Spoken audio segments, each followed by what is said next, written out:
এক রাতে শিমুর নিকটস্থ একটি ফাঁড়িতে বসে মনের আনন্দে দুই উঠতি তরুণীর চোখ ধাঁধানো নৃত্য দেখছিল। সুন্দর সুশ্রী এবং আকর্ষণীয় তরুণীদের এমন নাচ গান ইরানের শাহী দরবারে সাধারণ ব্যাপার ছিল।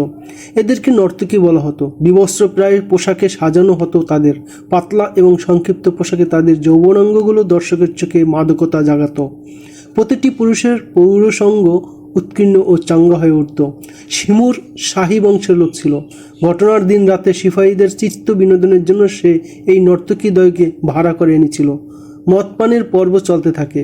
সিপাহীরা নর্তকীদ্বয়কে চিৎকার করে সাবাস দিচ্ছিল। নেশায় নিয়ন্ত্রণ হারিয়ে 2-3 সিপাহী মঞ্চে উঠে নর্তকীদের সাথে নাচতে শুরু করে দেয়। শিমুরের নির্দেশে অন্য সিপাহীরা এই মাতাল সিপাহীদের ধরে ফাঁড়ির বাইরে ছেড়ে দিয়ে আসে। ছোট আকারের এই ফাঁড়িটি একটি মিনি কেল্লা ছিল, কিন্তু কেল্লার দ্বার রাতেও উন্মুক্ত থাকত।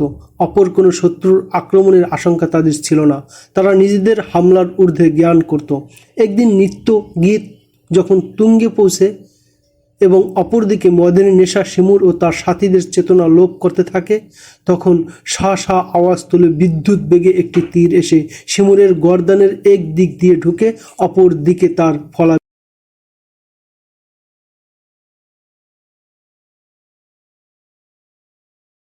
সিপাহীদের মাঝে হুলস্থুল আর ছুটোছুটি পড়ে যায়। যে যেখানে ছিল সবাই শিমুরের পাশে এসে জমা হয়। আবার 3-4টি তীর ছুটে আসে। সাথে সাথে 3-4 বার আর্ত চিৎকারও ওঠে। যারা তীর বিদ্ধ হয়ে লুটিয়ে পড়ে। এরপর ইরানিদের মাঝে কিয়ামতের বিভীষিকা সৃষ্টি হয়। অস্ত্রহীন থাকায় তারা মোকাবিলার মোটেও সুযোগ পায় না। প্রাণ রক্ষারও সুযোগ তাদের ছিল না। তীব্র আক্রমণে তারা শুধু আহত আর নিহত হতে থাকে। যারা পালিয়ে দরজার দিকে ছুটে গিয়েছিল তারা দরজাতেই মৃত্যুর শিকার হয়। ফাঁড়ির সিপাহীদের সাহায্যের সকল পথ রুদ্ধ ছিল। কারো পক্ষে দরজা গলিয়ে বাইরে বের হওয়া সম্ভব হয় না। অস্ত্রাগার হতে অস্ত্র আনার সুযোগও তারা পায় না। এটি একটি মরু ঝড় ছিল, যা হঠাৎ উত্থিত হয়ে মুহূর্তে সব লণ্ডভণ্ড করে দেয়। প্রস্থানকালে ফারিস্ত সকল মালামাল সাথে নিয়ে যায়। শুধু রয়ে যায় লাশের সারি, অসংখ্য আহত এবং কতক অক্ষত সিপাহী, যারা প্রলয়ের সময় জীবন বাঁচাতে। পরের দিন প্রভাত বেলা, স্নিগ্ধ সকাল।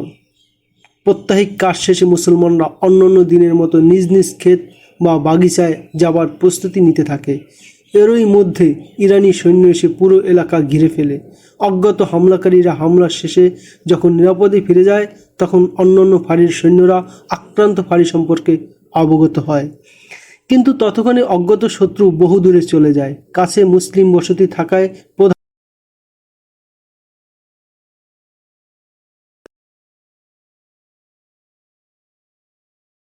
তারা এলাকা সিল করে মুসলমানদেরকে কর্মস্থলে যেতে বাধ্য। ঘর থেকে মহিলাদের বের করে এনে তাদেরও পুরুষদের অদূরে দাঁড়িয়ে থাকতে বলে। কিছু সৈন্য তাদের পাহারায় থাকে, বাকিরা ঘরে ঘরে ঢুকে ব্যাপক তল্লাশি চালায়। তারা ঘরের বিছানা, বেডশিট পর্যন্ত উল্টিয়ে দেখে। তাদের চিরুনি অভিযান ব্যর্থ হয়। এমন কোনো জিনিস উদ্ধার করতে পারে না যা তাদের সন্দেহের উদ্রেক করে। অবশ্য তল্লাশি চালাবার সময় তাদের পছন্দসই বস্তু পকেটস্থ করতে তারা ভুলে না। এরপর তারা পুরুষ মহিলাদের জমা করে করা হুমকি, যে কোনো তুচ্ছ বাহানায় যখন তখন তাদের বাড়িঘরে এভাবে তল্লাশি চালাতো। অন্য সময় কৃত্রিম ইস্যু নিয়ে এলেও এবার তাদের হাতে বাস্তব ইস্যু ছিল। এক ইরানি কমান্ডার মুসলমানদের লক্ষ্য করে বলে, উবলার সীমান্তবর্তী সেনাফাঁড়িতে গতরাতে অজ্ঞাত অস্ত্রধারীরা গেরিলা হামলা চালিয়েছে। উক্ত হামলায় আমাদের এক কমান্ডার এবং 60 জন সিপাহী মারা গেছে, আর আহতদের সংখ্যা অসংখ্য। তোমাদের কোনো পুরুষ বা মহিলা তাদের একজনকেও যদি ধরিয়ে দিতে পারো তবে বিরাট অঙ্কের নগদ পুরস্কার দেওয়া হবে। এছাড়া আগত ফসলের অর্ধেক তাকে দিয়ে দেওয়া হবে। এরপর সে দ্রুত সবার প্রতি নজর বুলিয়ে বলে, একে অপরকে দেখে বলো তোমাদের মধ্যে কে অনুপস্থিত। সকলে একে অপরের দিকে চায়, কিন্তু কেউ অনুপস্থিত আছে কিনা তা খেয়াল করে না। কয়েকটি চোখ খুদ্দামকে খুঁজে। সে গত 3-4 দিন ধরে অনুপস্থিত ছিল। সকলে অবাক হয়ে দেখে যে খুদ্দাম সেখানে বহাল তবিয়তে বিদ্যমান। এতে সবাই স্বস্তির নিঃশ্বাস ছাড়ে। এরপর অনেকগুলো কণ্ঠ একসাথে বলে ওঠে যে তাদের কেউ অনুপস্থিত নেই। ইরানি সৈন্য চলে গেলে যারা খুদ্দামের গায়েব হওয়ার কথা জানতো তারা এক এক করে তার কাছে জিজ্ঞাসা করতে থাকে যে সে কোথায় চলে গিয়েছিল। খুদ্দাম সকল প্রশ্নকারীকে একেই জবাব দেয়, আমি শিমুরের ভয়ে পালিয়ে গিয়েছিলাম। খুদ্দামের পিতা সবাইকে জানায় সেদিন বাগিচায় কাজ করতে করতে খুদ্দাম আর জোহরা সকলের চোখ ফাঁকি দিয়ে হঠাৎ সরে পড়ে। তারা এমন স্থানে গিয়ে বসে তাদের দেখার সম্ভাবনা ছিল না। জোহরা আনন্দে দিশেহারা হয়ে যেতে থাকে। সে বারবার গভীর আবেগে খুদ্দামের নাম ধরে ডাকছিল।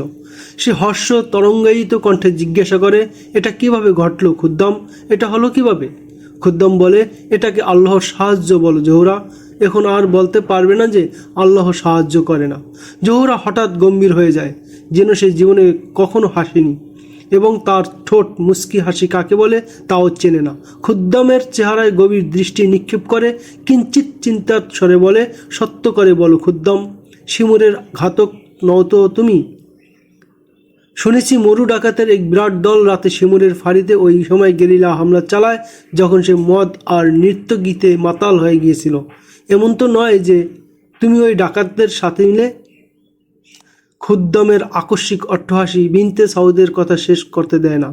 সে হাসতেই থাকে এবং জোহরার কোমরে হাত দিয়ে তাকে নিজের কাছে টেনে নেয়। এতে জোহরার শরীরে এমন উষ্ণ শিহরণ সৃষ্টি হয় যে খুদ্দামকে সে কি বলতেছিল তাও বেমালুল ভুলে যায়। খুদ্দাম অট্টহাসির মাঝে একটি রহস্য লুকিয়ে ফেলে। জোহরাকে গভীর আবেগে ঠেলে দিয়ে স্পর্শকাতর রহস্যটি তার মনের মুকুর ও দৃষ্টিপথ হতে সরিয়ে নেয়। খুদ্দাম অসাধারণ সাহসী, আত্মমর্যাদাশীল এবং দৈহিক দিক দিয়েও শক্তিশালী ও স্বাধীন চেতা হওয়ায় জোহরার নারী হৃদয়ে এই আতঙ্ক দোলা দেয় যে প্রতিশোধ পরায়ণ হয়ে শিমুরকে হত্যার জন্য দুর্ধর্ষ অপরাধী চক্রের সাথে হাত মেলায়নি তো। সেকালে মরু ডাকাতরা বড়ই দুঃসাহসী হতো। ইরানি সৈন্যদের মতো তারা বিভিন্ন স্থানে ঝড় তুফান ওঠাতো। পথচারীদের সম্পদ লুট করাই ছিল তাদের পেশা। ফৌজের সাথেও তারা লিপ্ত হতো এবং যুদ্ধ করতে করতে এমনভাবে গায়েব হয়ে যেত যেন মরুভূমির বালু এবং টিলা তাদের আস্ত গিলে ফেলেছে। জোহরা কিছুদিন ধরে গভীরভাবে লক্ষ্য করে যে তাদের এলাকায় কয়েকজন অপরিচিত লোক এসে নিজেদেরকে অনেক দূরের মুসাফির পরিচয় দিয়ে কোনো এক মুসলমানের বাড়িতে রাতে অবস্থান করে এবং অতি প্রত্যুষে উঠে চলে যায়। তারা যখনই আসে খুদ্দাম এবং তার মতো আরও ৩-৪ জন যুবক তাদের সাথে দীর্ঘক্ষণ অবস্থান করে। মুসাফিররা তাদের এলাকা ছেড়ে চলে গেলে এই যুবক গ্রুপটিকে ভীষণ তৎপর দেখা যায়। জোহরা আরও লক্ষ্য করে যে ভিনদেশীরা চলে গেলে মুসলমানদের বৃদ্ধ নেতাকে গভীর চিন্তামগ্ন এবং কানাকানি করে কথা বলতে দেখা যায়। এরপর যখন মুসলমানরা নিজেদের ক্ষেত খামার বাগ বাগিচা সহ অন্যান্য কাজে লিপ্ত হয় তখন তাদের মাঝে ঘোরাফেরা করে এবং উপদেশ দানের ভাষায় কথা বলে। মুরব্বী মানুষের মাঝে এই জাতীয় কথা বলে সেও ধর্মচ্যুত হবে না। যে মহান খোদার প্রেরিত রাসূলের আদেশ মান্য করে তোমরা চলো তার সাহায্য আসছে। অগ্নি পূজারীরা শক্তিশালী, খুব বলবান, কিন্তু তাই বলে তারা আল্লাহর চেয়ে অধিক শক্তিশালী নয়। দৃঢ় অবিচল থাকবে। জালিমের দিন শেষ প্রায়। মজলুমদের সাথে আল্লাহ আছেন। কবে সাহায্য কবে নাগাদ আসবে শুনি? একদিন এক ব্যক্তি ঝাঁঝালো কণ্ঠে উপদেশদাতা মুরব্বীর কাছে জানতে চায়, আপনি তো এটাই চান যে আমরা মুখ বুজে শত জুলুম নির্যাতন সহ্য করতে থাকি এবং আপনার আশ্বাসবাণী শুনে ব্যথা বেদনার কথা ভুলে যাই? আজ যদি স্পষ্ট ভাষায় জানিয়ে দেই যে আমরা মুসলমান নই, ইসলামের সাথে আমাদের কোনোই সম্পর্ক নেই, তাহলে এই দাসত্বের শৃঙ্খল থেকে সাথে সাথে মুক্ত হয়ে যাব। আল্লাহর সাহায্য আসছে, কবে নাগাদ আসছে তাকে বলো। মুরব্বী তার পাশে কর্মরত আরেক লোককে বলেন, তাকে ভালোভাবে বুঝাও, তাকে জানাও যে অত্র এলাকায় শত বছর পূর্বের যে সমস্ত জরাজীর্ণ ও বিধ্বস্ত প্রসাদ দাঁড়িয়ে আছে আল্লাহ তাআলার পরাশক্তির বহিঃপ্রকাশ এর মধ্যে হইতে ঘটবে এবং তা জালিমের শক্তি নিচ্ছিন্ন করে দিবে। ভয়ে বৃদ্ধ লোকটির অন্তরে ওই রহস্য লুকাইতেছিল যা খুদ্দাম জোহরা বিনতে সাউদ থেকে গোপন রেখেছিল। ইরানি কমান্ডার শিমুরের সেনা চৌকিতে যে দুর্ধর্ষ গেরিলা হামলা চালানো হয় তা নতুন কোনো ঘটনা ছিল না। অবশ্য উবুলা এলাকায় এমন ঘটনাই প্রথম। এই ফাঁড়িটি বসতি এলাকার সন্নিকটে থাকায় মুসলমানরা আক্রমণের খবর জানতে পারে।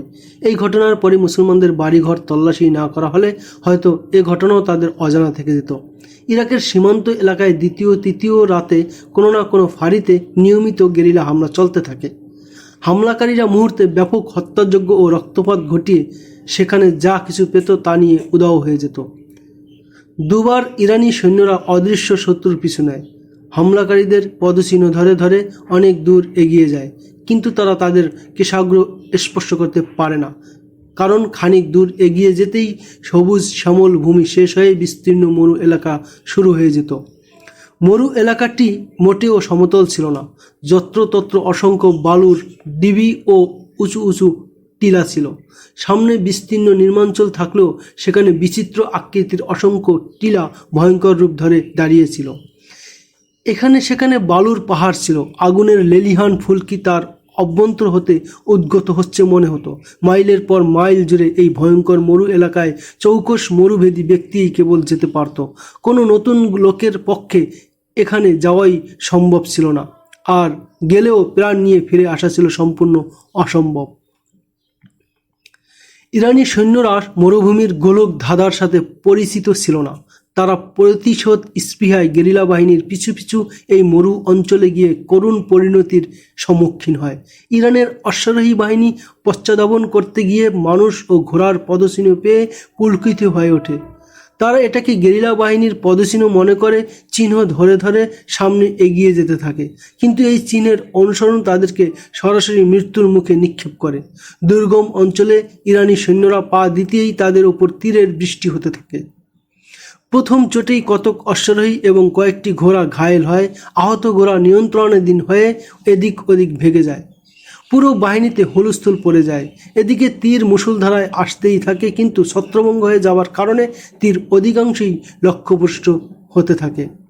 দুর্গম এই তাদের পরনে লম্বা কুর্তা এবং মাথায় কালো কাপড় এমনভাবে বাঁধা ছিল যে তাদের গর্দান এবং চেহারাও ঢাকা পড়েছিল। চোখ দুটো খোলা ছিল মাত্র। কারো সাধ্য ছিল না তাদের চেনা কিংবা চিহ্নিত করা। অশ্বের পায়ে এবং অশ্বারোহীদের বাহুতে এমন ছন্দময় বিদ্যুৎ গতি ছিল যে পূর্ব হতেই আতঙ্কিত ইরানি বাহিনী অস্ত্র ধরার কথা ভুলে যায়। তারা অসহায়ভাবে নেকাবকারীদের বর্ষার আঘাতে আঘাতে আহত হয়ে লুটিয়ে পড়তে থাকে। কতক প্রাণ বাঁচাতে ছুটে পালায়। তারা টিলা এবং ডিবি অধ্যুষিত নির্মাঞ্চল থেকে বের হতে পারলেও বিস্তীর্ণ মরুভূমির গোলক ধাঁধায় গিয়ে পতিত হয়। টিলাগুলো একই ধরনের হওয়ায় দিশেহারা হয়ে চক্কর খেতে থাকে। বিপজ্জনক এ ধরনের টিলা অসংখ্য এবং মাইলের পর মাইল জুড়ে থাকায় কোনো নতুন ব্যক্তি এর মধ্যে একবার পা দিলে তার পক্ষে এ মরু ফাঁদ মুক্ত হয়ে বের হওয়া সম্ভব হতো না। ক্রমে সে গভীর থেকে গভীর মরু অঞ্চলে হারিয়ে যেত। এক সময় ক্লান্ত অবসন্ন হয়ে হাল ছেড়ে দিত। পিপাসায় কণ্ঠনালী শুকিয়ে কাঠ হয়ে যেত। অতঃপর মরুভূমির এই অদ্ভুত বালিফারি বড় নির্দয় ও করুণভাবে তার প্রাণ সংহার করত। আরেকবার ইরানি সৈন্যরা গেরিলা বাহিনীর পশ্চাদ্ধাবনে গেলে নতুন এক স্থানে তারা আক্রমণের শিকার হয়। প্রচণ্ড তীরবৃষ্টির মুখে সৈন্যরা দিকবিদিক হয়ে ছত্রভঙ্গ হয়ে যায়। এ সময় তাদের কণ্ঠকুহরে একটি আওয়াজ ভেসে আসে, জরথুস্রের ভক্তরা, আমি মুসান্না বিন হারেছা। জরথুস্রকে আসতে বলবে। মুসান্না বিন হারেছা হরমুজকে এ নামটি জানিয়ে দিবে। মুসান্না বিন হারেছা।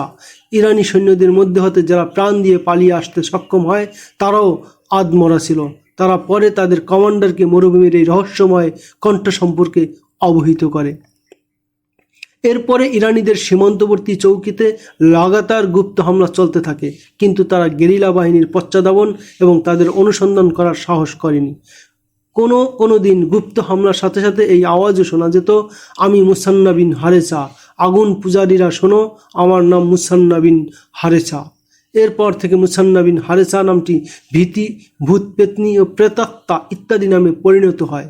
ইরানি সৈন্যরা এ নামটি শুনলেই আটকে উঠতে থাকে। তারা মুসান্না বিন হারেছা কিংবা তার গ্রুপের কোনো এক সদস্যকে ধরতে প্রাণান্ত চেষ্টা চালায়, কিন্তু অসীম সাহসী হওয়া সত্ত্বেও যখন তারা গেরিলা বাহিনীর কবলে পড়ত, চরম আতঙ্ক এবং ভয়ে কিংকর্তব্যবিমূঢ়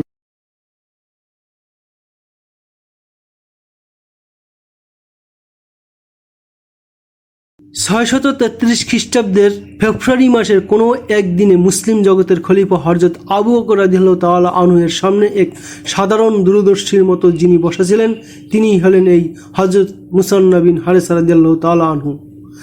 তিনি দক্ষিণ ইরাকের অধিবাসী এবং স্বীয় গোত্র বনু বকরের নেতা ছিলেন। তার ইসলাম গ্রহণের ঘটনা ও নেপথ্যের বিবরণ ইতিহাসে পাওয়া যায় না। শুধু নিজ গোত্র নয়, বরং অত্র এলাকায় অবস্থানরত প্রত্যেকটি গোত্রের ইসলাম গ্রহণ তারই অনবদ্য কৃতিত্বের ফল ছিল। ইয়ামামা যুদ্ধের পরিসমাপ্তির মধ্যে দিয়ে যখন মুরতাদ ফিতনার অবসান ঘটে দক্ষিণ ইরাকে, তখন হযরত মুসান্না বিন হারেসা রাদিয়াল্লাহু তাআলা আনহু ইরানিদের বিরুদ্ধে প্রচণ্ড জিহাদ শুরু করেন। ইরান সাম্রাজ্যের মুসলিম প্রজাদের তিনি নিজের পক্ষে টেনে নেন এবং তাদের নিয়ে একটি শক্তিশালী বাহিনী তৈরি করেন। গেরিলা হামলার মাধ্যমে তিনি জিহাদের সূচনা ঘটান। লক্ষ্যস্থল ও টার্গেট হিসেবে প্রাথমিকভাবে সীমান্তবর্তী সেনা ব্যারাকগুলো নির্বাচন করেন। প্রতি রাতে কোনো না কোনো চৌকিতে গুপ্ত হামলা চলতেই থাকে। তাদের গেরিলা আক্রমণ এত তীব্র ও দ্রুত হতো যে ব্যারাকের সৈন্যরা ঘুরে দাঁড়াবার ফুরসত পেত না। চোখের পলকে কার্য সিদ্ধ করে তারা নিরাপদে বেরিয়ে হাওয়া হয়ে যেত। হযরত মুসান্না বিন হারেসার নেতৃত্বাধীন দুর্ধর্ষ জিহাদি দলটি মরুভূমির বেশ ভেতরে এক দুর্গম স্থানকে নিজেদের আস্তানা হিসেবে বেছে নেয়। কদিনের সফল অপারেশনেই আস্তানা গনিমতের মালে টুইটুমুর হয়ে যায়। এক পর্যায়ে তারা কেবল ইরানি অধ্যুষিত এলাকায় গেরিলা আক্রমণ চালাতে শুরু করে। মুসান্না বিন হারেসা রাদিয়াল্লাহু তাআলা আনহু সীমান্ত এলাকায় ইরানি সৈন্যদের ব্যাপক নাকানি চুবানি খাইয়ে ঠুটো জগন্নাথে পরিণত করে ছাড়ে। ইরানি বাহিনীর একাধিক সিনিয়র ফলে সৈন্যরা ভীষণ আতঙ্কগ্রস্ত হয়ে তাদের পিছু নেওয়া ছেড়ে দেয়। হযরত মুসান্না বিন হারেসা রাদিয়াল্লাহু তাআলা আনহু আরেকটি পদক্ষেপ নেন। দক্ষিণ ইরাকে যে সমস্ত মুসলিম গোত্র ইরানিদের নির্যাতনে মানবেতর জীবনযাপন করছিল তাদের মাঝে সর্বোচ্চ প্রভাব বিস্তার করে সকলকে ঐক্যবদ্ধ রাখেন। তিনি অধীনস্থদেরকে দুটি শ্রেণীতে ভাগ করেন। এক দল ছিল গেরিলা হামলার দায়িত্বে নিয়োজিত, আর অপর দলকে তিনি মুসলিম আবাসিক এলাকায় রাখেন। তাদের দায়িত্ব ছিল পারস্পরিক একতা টিকিয়ে রাখা এবং রণাঙ্গনের ফলাফল সম্পর্কে সাধারণ মুসলমানদের অবগত করিয়ে তাদেরকে আশ্বস্ত করা। গেরিলা বাহিনীর প্রতিনিয়ত সফলতার সংবাদ এলাকাবাসী এভাবে জানতে পেরেছিল। ফলে অনাস্থা দূর হয়ে তাদের মাঝে ক্রমে আস্থা সৃষ্টি হতে থাকে। তারা মুক্তির সূর্যোদয় দেখতে বড়ই উন্মুখ ও পাগল পারা ছিল। এটাই ছিল খোদাই মদত, যার প্রতীক্ষায় তারা ইরানিদের সকল নির্যাতন নিপীড়ন মুখ বুজে সহ্য করে আসছিল এবং ইসলাম ধর্ম বুকে আঁকড়ে রেখেছিল। নতুবা ইসলাম ত্যাগ করে অগ্নিপূজারী হওয়ার মাধ্যমে তারা অতি সহজে ইরানিদের নির্যাতনের হাত থেকে নিজেদের বাঁচাতে পারত। 3-4 দিন সে গায়েব হয়ে যাবে।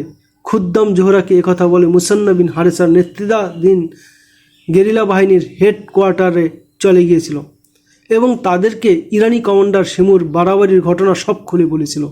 গেরিলা বাহিনী খুদ্দামের আহ্বানে সাড়া দেয়। ইরানিদের বিনোদনের দিনকে তারা অপারেশনের জন্য বেছে নেয়। খুদ্দাম নিজেই গেরিলা বাহিনীকে পথ দেখিয়ে নিয়ে আসে। গেরিলা বাহিনী অতি নিপুণতা ও দক্ষতার সাথে সফল হামলা চালায়। গেরিলা দল হামলা করেই দ্রুত মারকাজে ফিরে যায়। এদিকে খুদ্দামও তৎক্ষণাৎ নিজের বাড়ি ফিরে আসে। পারস্য উপসাগরের উপকূলবর্তী এলাকা এবং ইরাকের দক্ষিণাঞ্চলে আরব মুসলিম ও গোত্রসমূহের উপর প্রভাব বিস্তার এবং তাদেরকে ইসলামের উপর দৃঢ় অবিচল রেখে ইরানিদের বিরুদ্ধে ঐক্যবদ্ধ করে গড়ে তোলার বিস্তারিত রিপোর্ট হযরত মুসান্না বিন হারেসা রাদিয়াল্লাহু তাআলা আনহু খলিফাতুল মুসলিমিন হযরত আবু বকর রাদিয়াল্লাহু তাআলা আনহুকে প্রদান করেন। আল্লাহ তোমার প্রতি রহম করুন। ইবনে হারেসা খলিফা তার নাতি দীর্ঘ বিবরণ শুনে বলেন, তুমি ইরানিদের বিরুদ্ধে সৈন্য প্রেরণের পরামর্শ দেওয়ার উদ্দেশ্যে এলে আমাকে এর জন্য ভাবতে হবে। তুমি কি জানো না, ইরানের সৈন্য সংখ্যা যেমন বেশি তেমনি তাদের যুদ্ধাস্ত্র ও রসদ সামগ্রীর কোনো অভাব নেই। উপকরণবিহীন এবং হেডকোয়ার্টার থেকে এত দূরে গিয়ে স্বল্প সংখ্যক সৈন্য নিয়ে শক্তিধর, কিন্তু তাই বলে পারস্য সাম্রাজ্যের বিষয়টি আমার বিবেচনাধীন নেই তা নয়। আমিরুল মুমিনিন মুসান্না রাদিয়াল্লাহু তাআলা আনহু বুকে হাত রেখে বলেন, যদি এক ব্যক্তি এত বড় রাষ্ট্রের সৈন্যদের সাথে টেক্কা দিতে পারে এবং তাদের অন্তরে মুসলিম সৈন্যদের ব্যাপারে গভীর প্রভাব সৃষ্টি করতে পারে, তাহলে আমি আল্লাহর উপর পূর্ণ আস্থা রেখে বলতে পারি যে একটি সুশৃঙ্খল ও নিয়মিত বাহিনী তাদের বিরুদ্ধে অনেক কিছু করতে পারে। আমি ওই আগুন পূজারী সাম্রাজ্যের অভ্যন্তরীণ করুণ অবস্থা সম্পর্কে সম্যক অবহিত। শাহী খানদানের লোকেরা রাজ সিংহাসন দখলকে কেন্দ্র করে ভীষণ অন্তর্দ্বন্দ্বে লিপ্ত। আপনার জানা আছে যে ইতোমধ্যে সম্রাট হিরাক্লিয়াস পারস্য বাহিনীকে নিনওয়া এবং দস্তাজারদ দুই রণাঙ্গনে শোচনীয়ভাবে পরাজিত করেছে। হিরাক্লিয়াসের সৈন্যরা পারস্য সাম্রাজ্যের রাজধানী মাদায়ানের ফটক পর্যন্ত পৌঁছে গিয়েছিল প্রায়। এরপর ইরানিরা তাদের হারানো গৌরব আর পুনরুদ্ধার করতে পারেনি। তাদের আয়েশি জীবন ও বিলাসিতার প্রতি তাকালে মনে হয় তারা নিজেদেরকে সামলে নিতে সক্ষম হয়েছে, কিন্তু এখন তাদের মাঝে রাজমুকুট নিয়ে রশি টানাটানি চলছে। ইয়ামান তাদের হাত থেকে খসে গেছে। ইয়ামানের গভর্নর বাজান ইসলাম গ্রহণ করেছে। তার অধীনস্থ প্রজারা ইরানি জিঞ্জির ভেঙে ফেলতে ভীষণ উদ্গ্রীব। ইরানিদের শাসনাধীন দক্ষিণ অঞ্চলের মুসলমান গোত্রগুলো আমার ইশারা এবং মদিনার সৈন্যদের প্রতীক্ষায় অপেক্ষমান। তোমার উপর আল্লাহর রহমত অজর ধারায় বর্ষিত হোক মুসান্না। আমিরুল মুমিনিন বলেন, নিঃসন্দেহে তোমার প্রতিটি কথা আমার অন্তরে গেঁথে যাচ্ছে।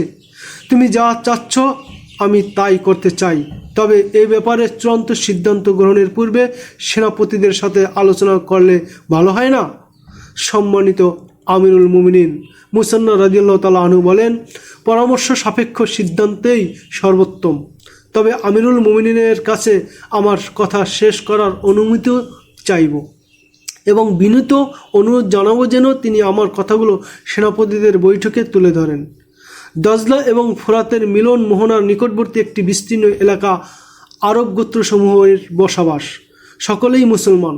ধর্মীয় পরিচয়ে তারা মুসলমান হওয়ায় তারা অগ্নি উপাসক সম্রাটের জুলুম নির্যাতনের ব্ল্যাকবোর্ডে পরিণত হয়েছে। ন্যূনতম মসজিদেও তাদের কোনো অধিকার স্বীকৃত নেই। ইরানিদের হাতে তাদের জান নিরাপদ নয়, ইজ্জত আবরু সতত হুমকির সম্মুখীন। সেখানে মুসলমানরা প্রচুর রবিশস্য ও ফল ফলাদি উৎপন্ন করে, কিন্তু বেচারাদের ভাগ্যে কিছুই জোটে না। ক্ষেতের ফসল এবং বাগিচার ফল পাকাতেই আগুন পূজারী ভূস্বামী এবং ইরানি সৈন্যরা জোরপূর্বক সমস্ত ফসল ও ফল নিয়ে যায়। হাড় ভাঙ্গা পরিশ্রমকারী তারা সারাক্ষণ ভীত ও তটস্থ থাকে। মুসলমান হয় তাদের একমাত্র অপরাধ। তাদের বিরুদ্ধে গুরুতর অভিযোগ হলো তারা কুফুরির সয়লাবের মাঝেও ইসলামের চিরাগ জ্বালিয়ে রেখেছে। তারা মদিনাকে আলোর মিনার মনে করে। আমিরুল মুমিনিন, দুশ্মন শক্তিশালী এই প্রশ্ন মনে জায়গা দিলে ক্রমে তাদের শক্তি বাড়বে, বই কমবে না। অপরদিকে নির্যাতিত মুসলমানদের ধৈর্যের বাঁধ ভেঙে যাওয়ার তারা নিরাশ হয়ে নিজেদের মুক্তির স্বার্থে এমন পন্থা অবলম্বন করতে পারে যা ইসলামের সাথে সম্পূর্ণ সাংঘর্ষিক। আমার গেরিলা বাহিনী যে সফলতা অর্জন করেছে এবং আপনার সৈন্যদের জন্য যে অনুকূল পরিবেশ সৃষ্টি করেছে তা শত্রুর করতলগত হয়ে যেতে পারে। রাসূলুল্লাহ সাল্লাল্লাহু আলাইহি সাল্লাম মজলুম মুসলমানদের সাহায্যে এগিয়ে যেতেন না? আল্লাহর কসম, আমি তাদের সাহায্যে এগিয়ে যাব। খলিফা হযরত আবু বকর রাদিয়াল্লাহু তাআলা আনহু বলেন এবং পাশে বসা এক সেনাপতির কাছে জানতে চান যে ওলীদের পুত্র খালিদ বর্তমানে কোন এলাকায় আছে। ইয়ামামায় আপনার পরবর্তী নির্দেশের অপেক্ষায় আছেন। সেনাপতি উত্তরে বলেন, দ্রুতগামী কোনো দূত মারফত খালিদকে জরুরি নির্দেশ পাঠাও যে সে যেন জলদি মদিনায় এসে পৌঁছে। খলিফা হযরত আবু বকর রাদিয়াল্লাহু তাআলা আনহু বলেন, আল্লাহর তরবারি ছাড়া ইরান সম্রাটের সাথে আমরা টক্কর লাগাতে পারি না। এরপর তিনি হযরত মুসান্না রাদিয়াল্লাহু তাআলা আনহুকে সম্বোধন করে বলেন, আর তুমি মুসান্না এখনই তোমার দেশে ফিরে যাও এবং আরব গোত্র হাতে লড়াইয়ের যোগ্য যত লোক সংগ্রহ করা সম্ভব করে ফেলো। এখন তোমাদেরকে প্রকাশ্যে ময়দানে যুদ্ধ করতে হবে। অবশ্য তোমরা গেরিলা পন্থায়ও লড়াই অব্যাহত রাখতে পারো, কিন্তু এখন তুমি নিজ ইচ্ছায় লড়তে পারবে না। খালিদ সর্বাধিনায়ক থাকবে, তুমি তার সিদ্ধান্ত অনুযায়ী চলবে। যথা আজ্ঞা আমিরুল মুমিনিন। মুসান্না বিন হারেসা বলেন, আরেকটি আবেদন করতে চাই। ইরাকের দক্ষিণাঞ্চলে আরব গোত্রসমূহের মধ্যে কিছু খ্রিস্টান সহ অন্যান্য ধর্মবিশ্বাসের লোকও আছে। তারা অবশ্যই অগ্নি পূজারীদের বিরোধী। পারস্যের অগ্নি পূজকরা মুসলমানদের সাথে যে নির্দয় আচরণ করে তাদের সাথেও ঠিক তেমন নির্মম ব্যবহার করে।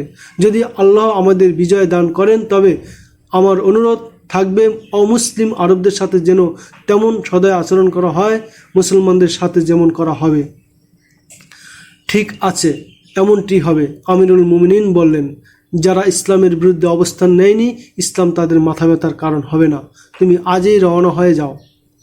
হযরত খালিদ রাদিয়াল্লাহু তাআলা আনহু তখন ইয়ামামায় অবস্থান করছিলেন।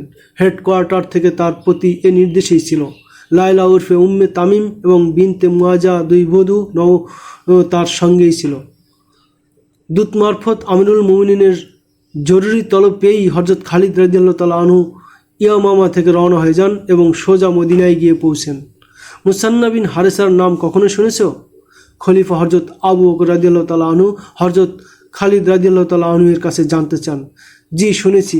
হযরত খালিদ রাদিয়াল্লাহু তাআলা আনহু জবাবে বলেন, এ কথাও আমার কানে এসেছে যে ইরানি বাহিনীর বিরুদ্ধে যে সীমিত পর্যায়ে যুদ্ধ শুরু করেছে, তবে আমার সঠিক জানা নাই যে তার এ সীমিত পর্যায়ের যুদ্ধ নিছক ব্যক্তি স্বার্থেও নাকি ইসলামের স্বার্থে সে এ যুদ্ধের সূচনা ঘটিয়েছে। সে এখানে এসেছিল। আমিরুল মুমিনিন বললেন, যে জিহাদের অবতারণা সে শুরু করেছে তাতে তার কিঞ্চিত ব্যক্তি স্বার্থ নেই। আমি তোমাকে এ ব্যাপারে পরামর্শ করার জন্য ডেকে পাঠিয়েছি যে মুসান্নার সাহায্যে আমরা এখনই লাভবায়ক বলবো, নাকি পারস্য সাম্রাজ্যের সাথে টক্কর দেওয়ার মতো শক্তি সঞ্চয়ের সময় পর্যন্ত অপেক্ষা করব। সে কোন ধরনের লড়াই চালিয়ে যাচ্ছে হযরত খালিদ রাদিয়াল্লাহু তাআলা আনহু জানতে চান। হযরত আবু বকর রাদিয়াল্লাহু তাআলা আনহু এ তথ্য জানিয়ে বলেন যে মুসান্না বর্তমানে গেরিলা ধরনের আক্রমণ চালাচ্ছে এবং সে ইতিমধ্যে ব্যাপক সফলতা অর্জন করতে সক্ষম হয়েছে। তার সবচেয়ে বড় সফলতা হলো, খলিফা বলেন, সে জরথুস্ত্রের প্রজাধীন মুসলমানদেরকে এক প্ল্যাটফর্মে সমবেত করে রেখেছে এবং তাদের মাঝে এমন প্রেরণা সৃষ্টি করেছে যে তারা জরথুস্ত্রের চরম নির্যাতন নিপীড়নের মধ্যে দিয়েও ইসলামকে বুকে আগলে রেখেছে। উবুলা এবং ইরাকের মুসলিম জনবসতি এলাকা ইরানিদের বর্বরতা অনুশীলন স্থলে পরিণত হয়েছে। চরম এ সংকটময় মুহূর্তে নিজের ধর্ম বিশ্বাস আঁকড়ে ধরে থাকা অর্থহীন প্রতিভাত হয়।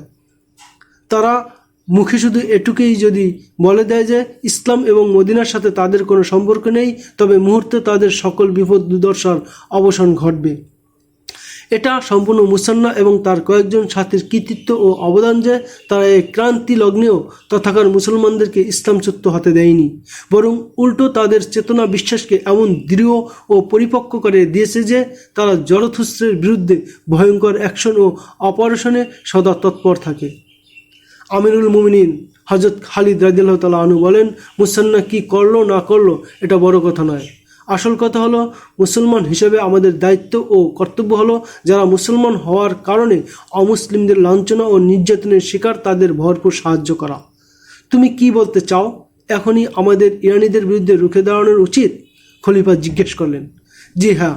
আমিরুল মুমিনিন হযরত খালিদ রাদিয়াল্লাহু তাআলা আনহু বলেন, ইরানিদের বিরুদ্ধে লড়তে আমাদের অসুবিধা কোথায়? সেখানকার পরিস্থিতি তো ভিন্ন। আমাদের অনুকূলে আপনার বর্ণনা হতে জানা গেছে যে মুসান্না ইতিমধ্যে সেখানে কিছুটা সফলতা অর্জন করেছে এবং আক্রমণের জন্য সে আমাদের পথকে সুগম করে দিয়েছে। নৈশ হামলাকারী এবং গেরিলা বাহিনীর দ্বারা ঠিক ততটুকু সম্ভব যা মুসান্না করেছে। তাদের দ্বারা কোনো এলাকা অধিকার করা সম্ভব নয়। এটা নিয়মিত। মুসান্নার সফলতাকে আমরা এগিয়ে না নিলে তার ক্ষতি দুটি।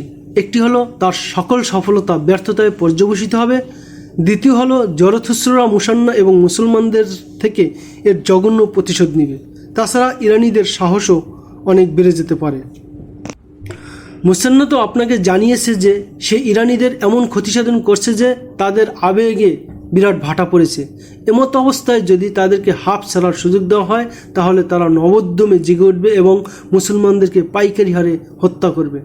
তারা সম্ভাব্য ঝুঁকি এড়াতে এবং ভবিষ্যৎ কণ্টক মুক্ত করতে আলোচ্য সীমান্তবর্তী এলাকার নিয়ন্ত্রণ মজবুত করবে।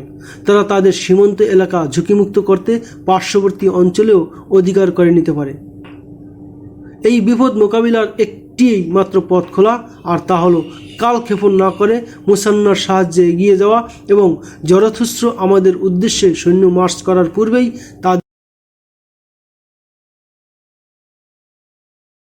অধীনস্থ সৈন্যদের নিয়ে জলদি ইরাক অভিমুখে যাত্রা করার নির্দেশ দিয়ে খলিফা হযরত আবু বকর রাদিয়াল্লাহু তাআলা আনহু হযরত খালিদ রাদিয়াল্লাহু তাআলা আনহুকে বিদায় জানান। খালিদের বিদায় মুহূর্তে খলিফা বলেন, তোমার অধীনস্থ সৈন্যদের অধিকাংশই দীর্ঘদিন স্বীয় পরিবার পরিজন থেকে দূরে এবং অনেককে যুদ্ধে তারা অংশগ্রহণ করেছে। ইরানিদের মতো শক্তিশালী বাহিনীর বিরুদ্ধে তাদের দ্বারা যুদ্ধ করানো মনে হয় ঠিক হবে না। এর জন্য চাই তাজা দম বাহিনী, জিহাদি জজবায় উজ্জীবিত একঝাঁক সৈন্যের। কেবল এমন সৈন্যই পারবে জানের বাজি দিতে, পাহাড়ের মতো অবিচল হয়ে যুদ্ধ অব্যাহত রাখতে। বাধ্য করে কাউকে রণাঙ্গনে পাঠানোর পক্ষপাতী আমি নই। সবচেয়ে ভালো হয় তুমি নিজেই একটি স্বেচ্ছাসেবক বাহিনী তৈরি করে নাও। তাদের মধ্যে এমন ধরনের লোক রাখবে যারা মুরতাদদের বিরুদ্ধে যুদ্ধে অংশগ্রহণ করেছে। তোমার বাহিনীতে হয়তো এমন লোক আছে যারা পূর্বে মুরতাদ বাহিনীতে ছিল, পরে পরাজিত হয়ে ইসলামী বাহিনীতে ঢুকে পড়ার মাঝে মঙ্গল দেখে সামিল হয়ে গেছে।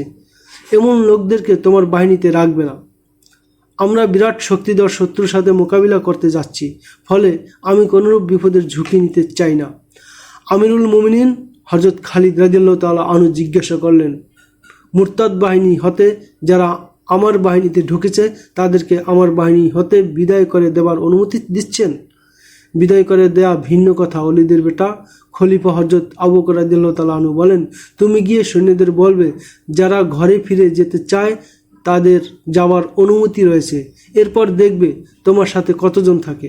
যদি থেকে যাওয়া সৈন্যদের সংখ্যা খুবই কম হয় তাহলে খেলাফত এই কমতি কোনো না কোনো উপায়ে পূর্ণ করবে।